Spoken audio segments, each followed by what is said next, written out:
Who's actually going to get the most out of the Pride Mobility Victory LX sports scooter?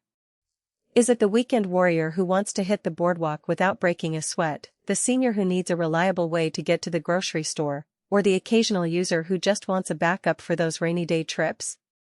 And for the rest of us people who only need a little extra mobility now and then, does the price make sense, or are we better off renting or borrowing? Those are the three questions I keep hearing when I talk to folks who are on the fence about buying a mobility scooter. Link is in the description if you want to check the product details on Amazon. I've spent a few weeks actually taking the Victory LX out for a spin on suburban sidewalks, a local park trail, and even a short stretch of uneven gravel near the community garden. My goal was to see whether the hype about its outdoor-ready build lives up to day-to-day life, and whether any hidden quirks could bite you after the warranty expires. Let's start with the hesitation most buyers feel.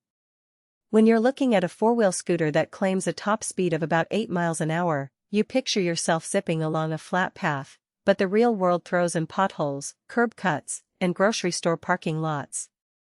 The first thing I noticed is the CTS suspension with adjustable shocks. On the smooth pavement of my neighborhood, the ride felt almost like a low-speed electric bike, no rattling, no sudden jolts. When I hit a small ditch in the park, the suspension softened the impact enough that my coffee didn't spill and the scooter stayed upright without any wobble. That adjustable component is a real practical win because you can dial it in for a softer feel on rougher terrain or tighten it up for a firmer, more responsive ride when you're on smoother surfaces. Now, who should definitely consider this model?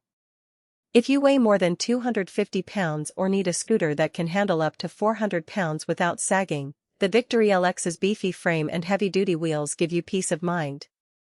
Families with a senior member who's still active, someone who enjoys going to the farmer's market, meeting friends for coffee, or taking short trips to the doctor will appreciate the range of 13 to almost 20 miles per charge. In practical terms, that means you can leave the house in the morning, run a couple of errands, maybe hit the park, and still have enough juice to get back home without hunting for a charger midday. On the flip side, if you're only looking for a scooter to use once a week or you primarily stay in a compact apartment building with narrow hallways, the Victory LX might feel a bit oversized. Its four-wheel footprint gives it stability, but it also makes turning in tight indoor spaces slower than a two-wheel model. People who need a scooter strictly for indoor use, like navigating a small condo kitchen or a narrow office corridor, might find a compact, three-wheel option more nimble. One of the strengths that isn't always shouted about in the marketing copy is the Delta tiller with ergonomic wraparound handles. When you're cruising at 8 miles per hour, you want steering that feels natural, not a stiff bar that you have to wrestle with. The wraparound design lets my hands sit comfortably, and the grip stays secure even when my palms get a little sweaty after a longer ride. I also liked that the tiller houses an easy toried voltmeter. Instead of guessing whether you're close to the end of a charge, you get a clear visual readout, which is a small detail that saves a lot of anxiety on a long outing. The full light package is another practical perk. The headlights are bright enough to illuminate a suburban sidewalk after dark, and the rear lights are clearly visible to pedestrians and cyclists. I tested the scooter on a dimly lit parking lot and felt confident that I was seen, which is something you don't want to overlook if you plan to ride at dusk or in winter when daylight fades early. Now for the trade-offs.